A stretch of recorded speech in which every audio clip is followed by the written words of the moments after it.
Americanism is nihilistic in the authentic definition of the word, not in the conventional bullshit definition, because existence does not require a creator because it has no beginning and no end.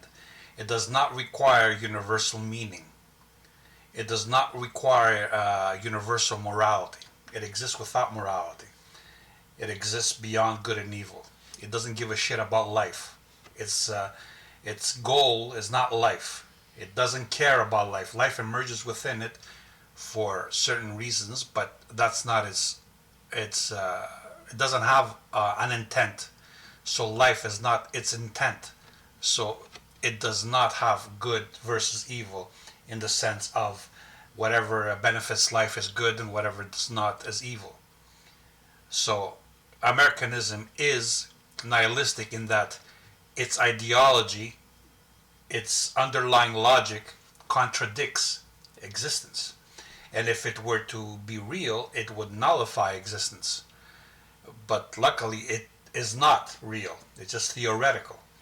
It is only a psychological tool to exploit and manipulate the masses, exploit and manipulate their needs and desires, as I've laid them out in another of my monologues.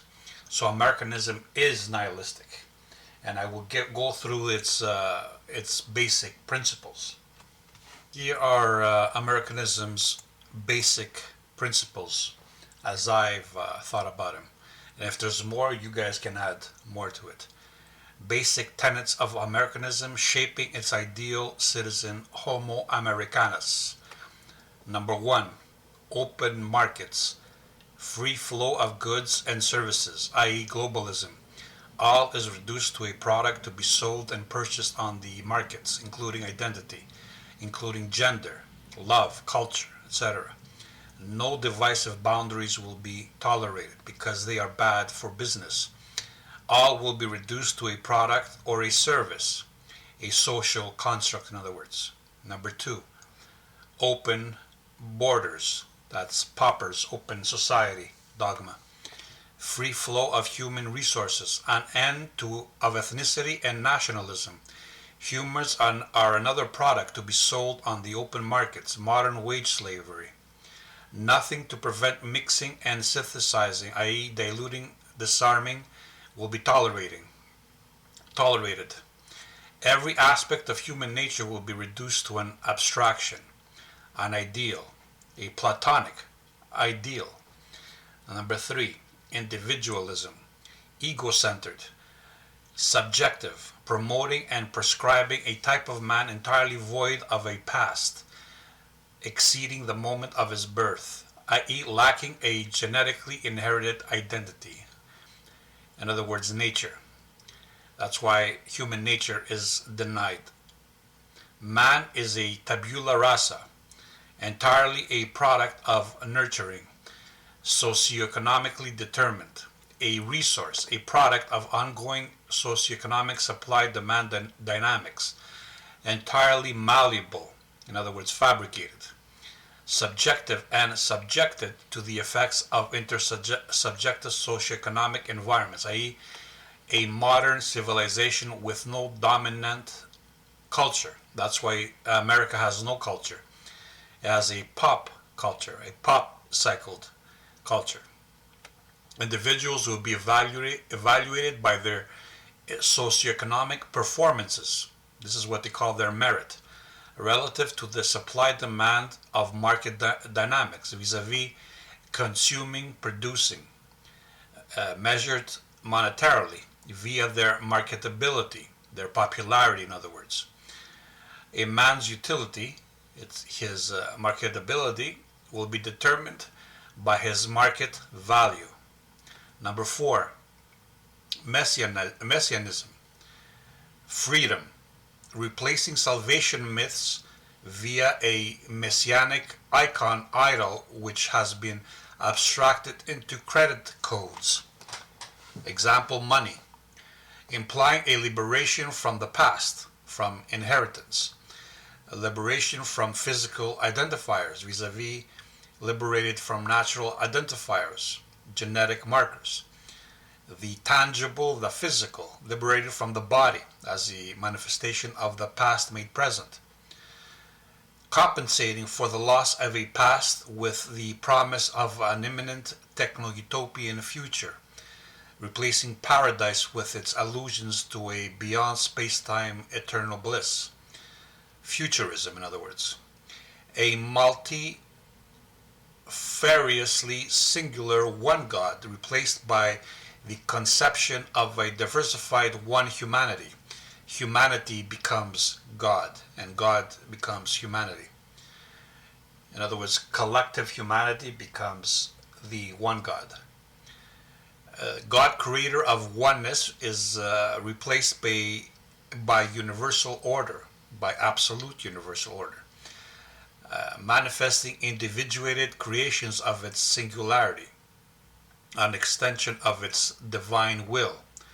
Will to power, redefined as universal fatalism, determining inevitable outcomes that must be positively affirmed, i.e., faith in divine benevolence. Individuals acting as divine agencies will nullify injustices, prejudices, bigotry, cruelty, hatred, etc. Healing, correcting the world, tikkun olam, progressively moving towards divine completion, perfection, within which all injustices are justified and all suffering is made meaningful. No alternative systems will be tolerated. Americanism will become global. All alternatives will be abandoned or converted to products, fashions, and trends to be recycled and sold on the open markets, reduced to semiotics, to language. America presents itself as an agency of salvation via monetary relief from nature's inhumane injustices, a pragmatic application of either or binaries as its sacred code. Example, either all mankind will be saved from its past, from itself, or all mankind will be doomed to an eternity in an earthly hell, i.e., Armageddon. Number 5, futurism, techno-utopianism, akin to the Italian art movement. Focus of presence in a perpetual present, absorbed by an eternally imminent future, with no inhibiting past to restrict idealized projections forward and forever onward. Eternal hope is maintained as a constant, yet to become, which can never disappoint because it could never be. Individuality is reduced to a noetic singularity, entirely theoretical and abstract, socio-economically created. This is the basis of postmodernism. A seductive idea if you keep in mind the accumulating unfit mutations that are burdening mankind presently. Number 6, pragmatism, even at the cost of reason and integrity. What works is true. What fails to produce a predictable and desired outcome is useless, ergo untrue. Hedonism is presented as a validating criterion for judging and choosing varied subjective perspectives. Americanism uses materialism, access to goods and services, as a measure of man's highest objectives, ergo freedoms, vis-a-vis salvation, liberty. It is validated by access to multiple varieties of goods and services. Pursuit of happiness, quote unquote, becomes a guiding principle determining an individual's assessment of truth. Example, if it does not add to the potential for attaining happiness, defined as comfort, safety, pleasure, etc., it is false and useless. If it does, it is true and useful. Happiness is defined as the gratification of needs, desires, that can only be evaluated through access to goods and services. Ergo, more access to goods and services is a pragmatic measure of contentment. Available pleasure options are a measure of man's happiness. Truth is reduced to human psychology, where unreason often usurps reason. As such, if the irrational produces desirable effects, then it is true. More is best. Antithesis of the minimalist Stoic mantra, less is more. Gluttony and greed are a virtue, not a vice. Perpetual economic growth is used as a measure of progress. Quantities over qualities, in other words. In the either-or binary model, asceticism is defined in accordance with Abrahamic worldviews. Vis-a-vis, it is an end in itself. Contraposed to Hellenic asceticism is Americanism's superfluity as an end in itself. Less is more is rationalized. Antithesis: more is better. Gluttony, greed, promiscuity, any form of excess becomes a basic measure of freedom and happiness. Progress becomes a perpetual movement towards greater quantities, even at the expense of lowering qualities. Market must be continuously growing, wealth increasing, goods and services must remain in movement, because this is the only way to practically measure truth and happiness. Number 8, no biological or natural identifiers will be tolerated. Nothing that causes human division and prevents the free flow of resources, including human resources, will be tolerated. All identifiers will be products to be recycled on the open markets. Identity is reduced to another product of socioeconomic dynamics, another social construct. Physical presence is concealed or dismissed as superficial, another shell to be replaced by man-made shells, garments in other words, or surgically modified to reflect fashion trends. The body is but another product to be bought and sold, determining market prices. Number 9, diversity, code for the absence of biodiversity. Negation of racial, ethnic, cultural diversity. Pseudo-diversity, where everything is reduced to a man-made construct. Consumer diversity. Only two political options representing a singular ideal, but dozens of gender options are accessible. Soft drinks, restaurants, fashions, and musical options are all tolerated. These become a measure of diversity. Whereas actual political diversity, diversity of perspective, diversity, cultural diversity, the diversity of ethics, of worldviews is not tolerated. Everything will become a product and then called where lining the marketplace to be bought and sold by anybody for the right price. And that's the only kind of diversity that Americanism understands. Culture is condensed to a disposable garment that a man can put on and then take off, and then replace it with another, ad infinitum. So these, in general, are the basic tenets of Americanism as I understand them.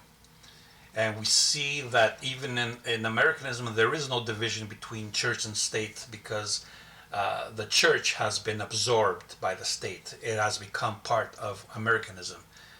We can see it in the way Americans think and the way they choose their political candidates. America pretends to be Rome because it calls itself a republic, but it's not. It is Jerusalem. It is Jerusalem wearing the garments of Rome. In other words, it's duplicitous, it's false, it's a mask. Rome is a mask for America. It's not its essence. Its essence is Jerusalem. Then it calls itself Western, as if it wants to convince us, and it does convince many, that it is of the West, when it is not. It is anti-Hellenic. It is anti-nature. Americanism pretends to be for diversity, like I mentioned before. when in fact it is not. Another lie. It hates actual diversity. It does not. It cannot tolerate it. So it must assimilate it. It must reduce it down to an idea, to an ideal, a platonic ideal, a product. So that's why diversity for the United States is about having menu options, restaurant options, fashion options, musical genre options. That's what it calls diversity. Products, brands. That's America's diversity. It rejects actual diversity. It rejects racial diversity within the human species. It rejects cultural diversity. It does not tolerate different worldviews and different ethical standards. Its standard is Noahide. It is the Ten Commandments of Moses, which have been assimilated into its dogma, supposedly its supposed secular dogma. Americanism pretends to be for freedom of speech, but it is not. It does not tolerate any speech that contradicts its basic tenets, as I've laid them out. And when a speaker becomes too influential, he is taken out. He is not tolerated. Freedom for the United States, for Americanism, for Homo Americanus, means freedom from biology, freedom from the body, freedom, in other words, from nature, so as to liberate man from his ancestry, from his grounding in nature, and make him more susceptible to America's ideals, its market forces. When you liberate man from his past, he seeks alternate identifiers in the present. And of course, America provides it to him in the form of whatever is in fashion or whatever the institutions deem to be beneficial to them at any given moment. This is why it is a pop cycled culture. It has no culture at all. Its culture is a matter of cycles that are manufactured by institutionally by those who control the core institutions of the system: the entertainment, the media, the government, and the education system, academia. Americanism has secularized the biblical salvation myth and has converted the Holy Ghost, or has converted money into the Holy Ghost. Money is the medium through which the divine and man communicate. The divine being the collective, the system itself, which rewards individuals for their acquiescence, their submission to its will. God's will becomes the institution's will, the state's will, and it shows approval through money. Money is how the system rewards the individual for being a good, quote-unquote, citizen. And money prefers upon the individual the right to be anything he wishes, because now even species is not permitted. The underlying logic, it goes back to the Abrahamic superstition of a soul being imprisoned in a corporeal body. In the Judaism, it's called the spark. The spark is contained within a kelipot and must be liberated to return to its uniform divinity. In Christian linguistics, the spark is called the soul. The soul is imprisoned by the body. The body is the evil culprit. It is what reminds man of his past. It is what has to be escaped. This is what they mean by salvation. Escape from the physical, because the physical reminds man of his past. It is the past made manifest. It is the past manifesting as presence. And this is what they call salvation. And money can uh, help you along the way towards your liberation from the body, either by purchasing the technological means of reshaping your body in whatever way you wish, or the markets allow you to reshape yourself.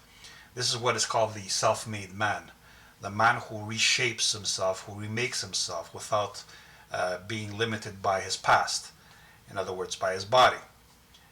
So with money, a man could, well, he's not even a man, an individual could remake himself in whatever he wants. He could be a woman, even though his body is biologically male. He could be a cat. He could be a dog. Even species identifiers are no longer permissible. The logic itself leads straight to transsexuality, to LGBTQ madness. This is rooted in the Abrahamic dogma. If you understand it, you realize that the logic underlying it leads straight to transsexuality, leads straight to what is occurring right now in the United States.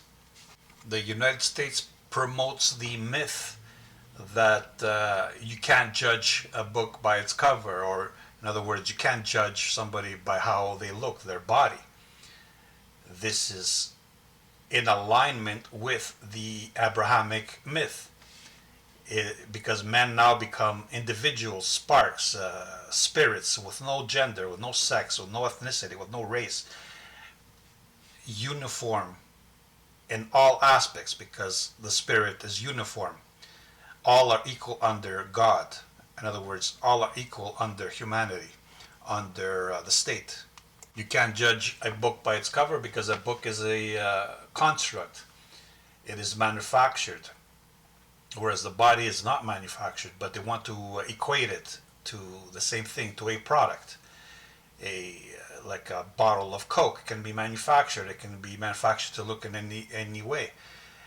You could put any liquid in a bottle. You don't know what's inside the bottle just by looking at it. And this is what they allude to when they say you can't judge a man by how he appears, but you can. It doesn't matter what he wears. Doesn't matter how he's modified himself surgically or using makeup. You can judge a person by how he looks if you have an eye for detail, if you're an objective thinker, and if you study him for a long time. If you look at the details, you can perceive details. You can, because the body, every part of the body is a testament of the individual's past. The individual's past that goes back even before he was born. His ancestry, the deeds of his fathers and mothers and grandfathers, they're all manifest in his presence. If you look for if you can see the details. So when Americanism says individuality, it means this: a man that is void of a past, of an ancestry. That means a man who can recreate himself as if he were a clean slate. An idea that was popularized in the West, in the Anglosphere, in the Americanosphere, what became the Americanosphere, by Locke. The idea that a man is born without any past, limiting what he can become, which is utter bullshit. You know, the whole story about you can become anything you want. Well, you can't. It's unfortunate, but you cannot become anything you want. With a great effort, you can overcome your limitations, but you cannot become anything you want just because you believe that you can. So the recent LGBTQ insanity was a class warfare. What the underclass said was, why should the rich, through money, have access to salvation when we also, as poor people, also deserve salvation? Maybe we can't buy it, but we can impose it upon everybody. So they can pretend that we are whatever we claim to be, which is exactly what money does. Money buys you, uh, well, it purchases acquiescence from the others. They may think you mad, but they will not show that you are mad. You can pretend to be anything you want if you got the money. You'll be called eccentric, but you will not be called insane. So that's what the poor wanted. They stood up and they said, we also deserve salvation. Why is salvation only limited to the rich? Because, like I said, money is the new secular version of the Holy Ghost, which communicates with the divine and brings salvation to mankind. Essentially, what happened was males got fed up with being excluded because of feminism from the gene pool, and decided that if they couldn't beat women, because women are now the protected class, the ideal citizen, if they couldn't beat them, they would join them. They tried to imitate feminism with if people out there remember the MGTOW movement, or MRA, men going their own way, MGTOW they used to call it. But that didn't work because the sexual dynamics don't work. So what men did then, all these beta and omega males, was they decided they would become women, since they can't beat women, and the system requires them to be emasculated. The American system requires them to be emasculated. Then they would become women. And if you notice who succeeds in the United States, it's the most gifted liars. It is the ones who are so submissive that they offer no resistance to what Americanism tells them, the values of Americanism. They adopt them wholeheartedly, and then work within the system to become wealthy. And all the rich, if you notice, they're the most gifted liars, the most shameless liars, the ones who are able to do things the average man cannot do: steal, thief. If you go into the biographies of the billionaires, you will see they are not entirely self-made. They stole a lot of their ideas. They exploited and manipulated their way to the top. And look at Donald Trump. He's the most gifted, gifted. He's a shameless liar, a narcissist and a liar. That's why he made it. That's why he's at the top. This is what they talk about in the entertainment industry when they say they had to sell themselves to the devil. What does it mean? They had to do things that the average person is not able to do. The most shameless people make it to the top of the entertainment industry. The ones who can sell themselves to the devil, meaning that they are willing to do anything to make it to the top. Those are the rich and the famous, our celebrity class, the Hollywood establishment. And of course, Hollywood is always on the side of the system, promoting systemic ideals. They were at the forefront of the woke movement. They're at the forefront of feminism. They're always lefties. But even the right wing celebrities, they do not challenge the core ideals of Americanism. Just watch Hollywood movies. They're promoting the same message, the same ideals. They're losing money recently, but they don't care because they have deep pockets backing them up. Their masters don't care about money anymore because now they're desperate, because the empire is in decline and they're desperate. And no matter how much money they're losing, they keep repeating the same recipe: race swapping, gender swapping, promoting homosexuality, promoting transsexuality, promoting promiscuity, promoting the same crap they've been promoting, anti-traditional values. Progressive, they call it. Progressive, progressing towards what? Towards the nothing, towards the nil. And of course, this creates empty husks of humans, humans with no sense of self, that have to turn to drugs, to pornography, to food, to alcohol, to any kind of distraction, to computer alternate realities, to escapism, because they have nothing else to grab onto. They have no sense of self. They've lost all sense of identity. And the identity offered to them by the system is shallow, superficial. This is what they say, that the appearances are superficial. Well, no. Appearances are not superficial. They want them to be superficial, and they've made them superficial. Americans turn to drugs, and then there are those who supply this demand. And then the American system uses this as an excuse to attack foreign nations like Venezuela, when other drug sources are not attacked or ever exposed.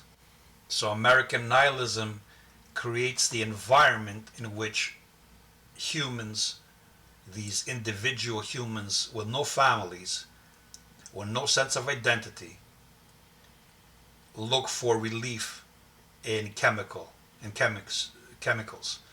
and then they tolerate suppliers that benefit them, and selectively punish those that do not. In other words, they create zombies, and I made a monologue on parasites and zombies. So some basic facts. When you hear about modernity, that's Americanism. Americanism is the epitome of modernity, and the next step is post-modernity. When you hear about globalism, that's synonymous with Americanism. Americanism is globalism. It's messianic. It tolerates no alternatives. It must become global. When you hear about pragmatism, that's Americanism. What it means is, it doesn't matter what the truth is. There is no truth. What matters is if it's effective. Whatever is effective is true. Whatever is not effective is a lie. That's the basic rule of Americanism.